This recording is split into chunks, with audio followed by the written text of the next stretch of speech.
Ayan po mga kamasan na nakauwi na po tayo. Ayan, bali tutuloy natin yung paglalagay natin yung mga mga yero. Ayan yung maliliit, yung mga saro. Tapos ito lalagay na po natin. So ayan, meron po pala tayong ano dito. Ayan. Manina naman, tsaka kape. Ayan.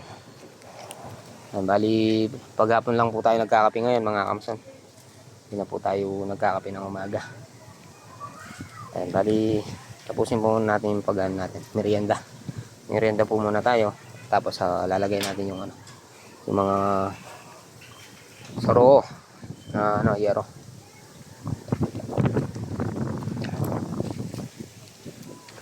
Ayan. Saka dito na lang ako magpahalo. Siguro kasya naman po yung dalawang supot dito. Tapos yan, bubuhusan po natin mga mga biga.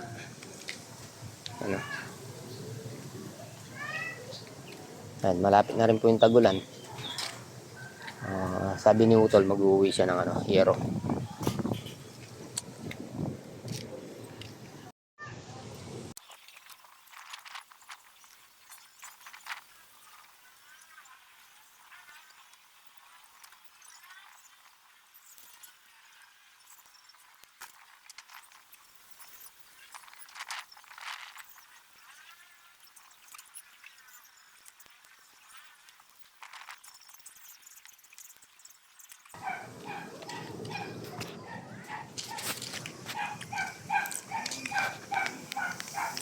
Ayan,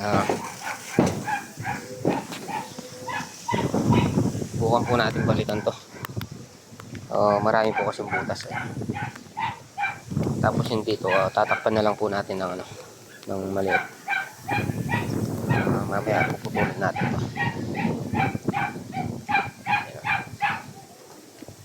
Tapos itong poste. Itong poste na to mga kawasan, lilipan natin dun. Lagyan natin ang poste dun. Anuhin po muna natin yung mga slab bago tayo magsara ng siding.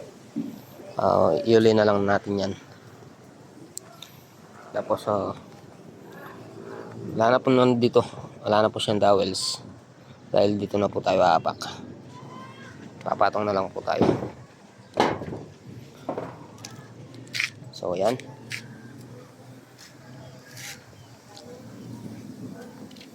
Balak na po pala ni Mrs.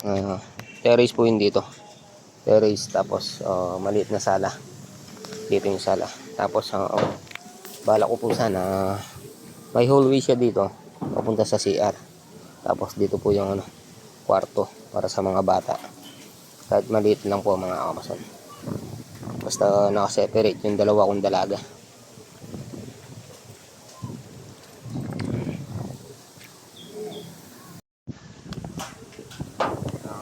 Putulin po muna natin yung yero.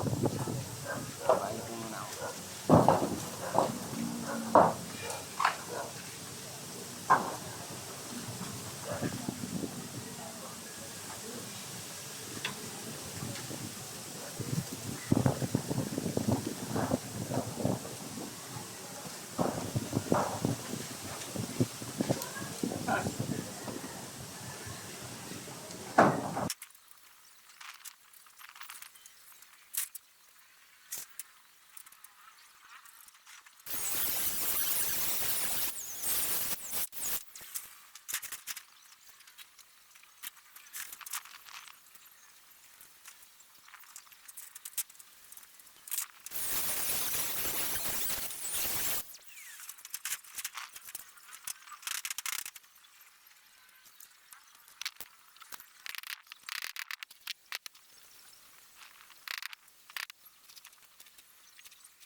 Ayan. Bumigay yung natin, yung grinder. nag-ano siya, nagloloko. Baka na ano yun, na carbon. Pero nasaraduhan na po natin lahat ng ano. Ayan. Naraduhan natin. Tapos yung ano niya na yung dito, yung biga. Lalagyan ko pa kasi ng biga to.